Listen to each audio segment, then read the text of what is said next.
Hey everyone, and welcome back to another video. I thought this would be a pretty fun thing to do since I'm a bit of a glorified 90s kid. Admittedly, okay, maybe I was only actually conscious in the late 90s, so I don't know if that counts. I'm a big fan of 90s fashion, and I was always really inspired by all the cartoons that came out in the 90s, and I mean, I know, what we're looking at here is The Little Mermaid, which came out in the late 80s. I think it was 89. Let me just double check that. Okay, Google, what year did The Little Mermaid come out? The Little Mermaid came out in the United Kingdom on the 12th of October 1990. 1990, so technically a 90s film. Maybe that was just the UK though. I was never a big fan of Disney princess films as a kid because, you know, my favorite films were Hercules and I used to love 101 Dalmatians. They were just the cutest. And I mean, the art direction on that film is gorgeous. Even tiny me loved the look of that film. But, you know, Glenn Keane worked on Little Mermaid and he's one of my all-time favorite artists and big inspiration to me. But yeah, what I thought I would do is that's a little bit of a fun project that I'm not taking too seriously, but I wanted to do the Disney princesses as sort of 90s kid, school-age girls. So I started with Ariel because it was one of the Disney princess films that I enjoyed more as a kid. And I mean, she didn't even get labeled as a proper Disney princess until very later on. This whole Disney princess thing is a relatively new marketing scheme. I think it was late 90s, maybe early 2000s that was put forward, where all the princesses would be lined up, they wouldn't be looking at each other, wouldn't be acknowledging each other, they just exist together.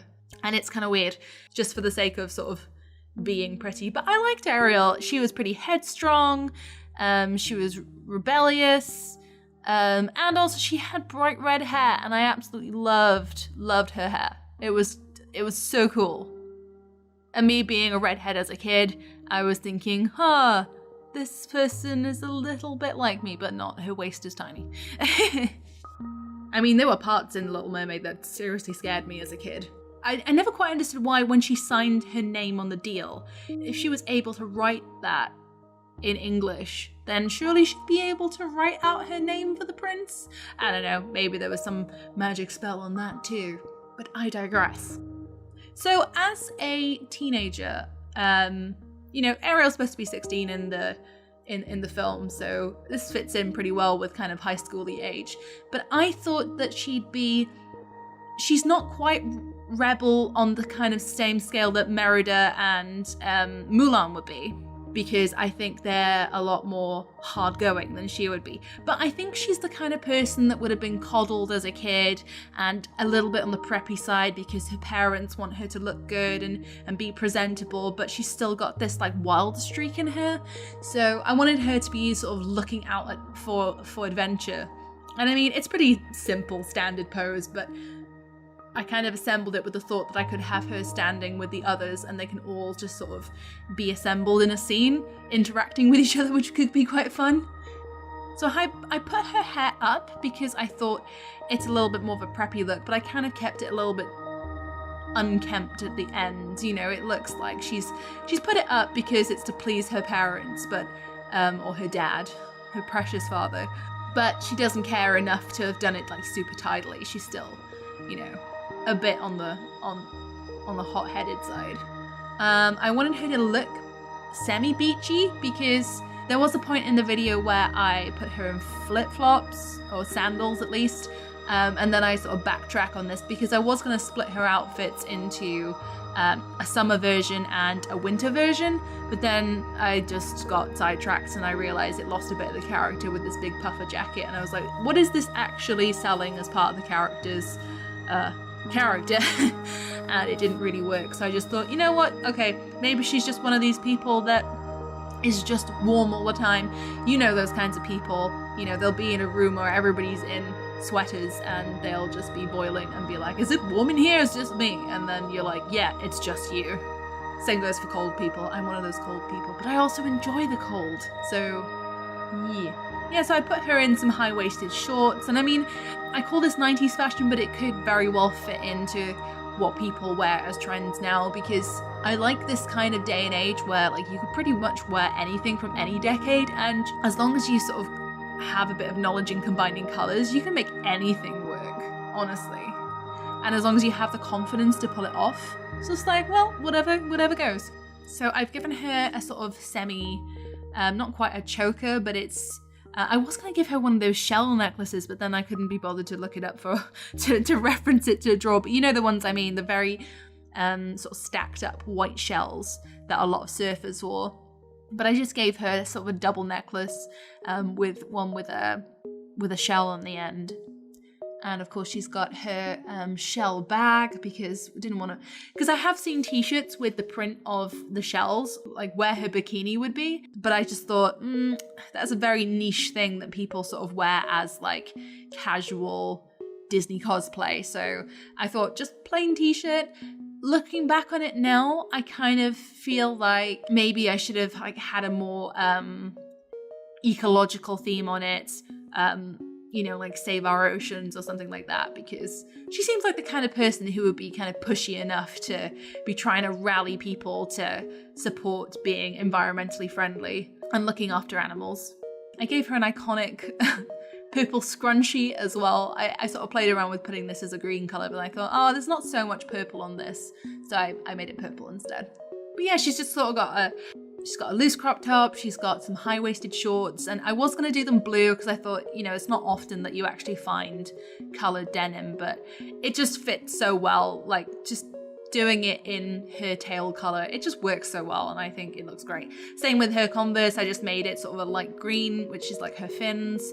I was playing around with the idea of putting her in hiking boots because I thought if she's that adventurous, then she'd probably wear something a little bit more substantial on her feet. But then Converse seems like good middle ground because I put her in sandals, and then I feel like maybe Doc Martens kind of boots is a little bit too far the other way as well if I want to keep her looking preppy. A little bit preppy anyway. But I'll certainly save that for other characters, which I'm really excited to do. So I kept with her I pretty much kept with her original color scheme. I was thinking maybe should I try and make it look more realistic and give her ginger hair, like undyed hair, but I feel like she'd be, if her hair wasn't natural, I feel like she'd be the kind of person that would be rebellious enough to dye her hair anyway. Like Dad says no, but I'm gonna do it anyway because it doesn't affect people that much. But just based on visuals out of the Disney princesses, or at least their Disney princess lineup, Ariel's one of my favorites just because she's quite unusual looking with her very pale skin and her bright red hair. I just love that look. I think it looks really cool. There's definitely potential for her to be a lot more of a punky character, but maybe that's something she discovers when she's moved away from her parents or like moved into like a college or a university dorm.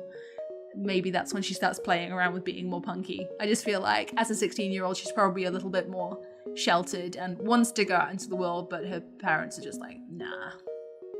So I also toyed around with, I wasn't sure whether I wanted to just leave it like a sketchy, like a textured line, or whether I wanted to colour it, and in the end, I did colour the lines. Fussed about a little bit too much with the shading and getting things perfectly on it when I could have been a lot more loose and not worried about it as much, and it would have still turned out fine. But also, I always get in this habit of doing characters a certain way, and I definitely want to move towards being a lot more graphic with my art style and really pushing shapes, and I've definitely played it safe with this one, so that's something that I'm gonna bear in mind. And I think what I'm gonna do is I'm gonna revisit this piece of art maybe a few months down the line and see how I can turn it into something and really push the pose, push the character, and see what else I come up with. But whenever you make a piece of art, it's always a positive experience, regardless of whether you like it or not, because you're always moving towards developing yourself as an artist. You're learning new things,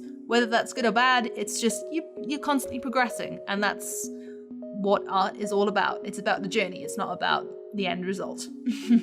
So here's the finished piece. I was pretty impressed with it, but like I said, I definitely want to consider pushing a character's pose and simplifying it a little bit in future. I just got a bit too carried away with the details. But thank you very much for watching. Thank you for subscribing and helping this channel grow, because it helps support my main animated channel. So comment down below what character would you like to see in a kind of 90s fashion style? Is it another Disney princess? Is it Pegasus? I'd love to see what ideas you come up with. And who knows, maybe I'll pick one of them for the next video. So thank you again, and I'll see you next time. Bye bye. Oh, my legs hurt so much. Ah.